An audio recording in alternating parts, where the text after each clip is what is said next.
Graffiti is vandalism. Murals are art. And normally there's very little doubt on which side of that line any particular work falls, but occasionally you get people like Banksy here, who's clearly an artist, but communicating using graffiti, and that makes us ask questions. Communication using walls has been with us since the dawn of humanity. It's always offered a convenient medium for humans to work on. It's a space around which you can collaborate, and yet it can be viewed from a distance, and it offers lots of scope for self-expression. Bill Buxton has argued that the most important educational technology ever invented was the blackboard, that this changed teaching more than anything before or since, possibly even including cheap paper, but certainly including the PC and the internet. Yet, what is a blackboard? It's just a slate that someone has had the idea to make bigger and stick on the wall.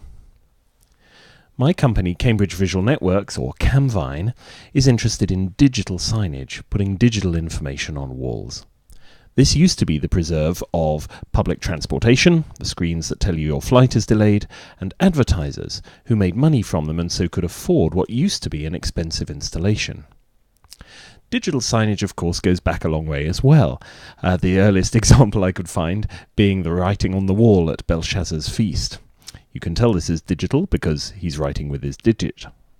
But it shows the importance of getting up-to-date, dynamic, relevant, important information to people who aren't sitting at PCs.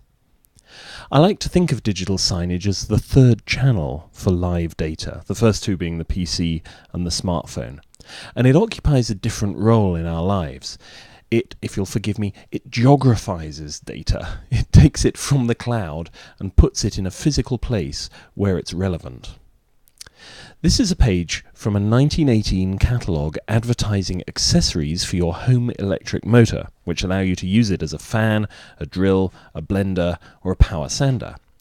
But technologies become truly powerful when you no longer think of them as motors, but as food processors or drills.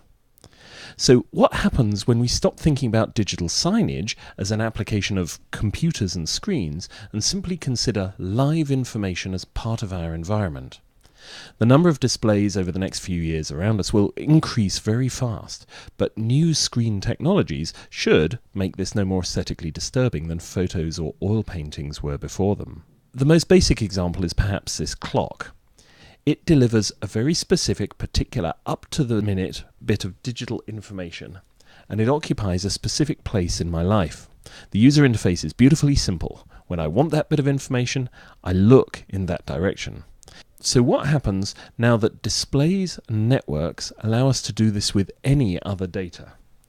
When the way you check other bits of information is not to fire up an application on your PC, but simply to look at the space they occupy in your life. My job is to make the technology easy and affordable. It's architects, I think, who can make it more like the art of murals than the vandalism of graffiti.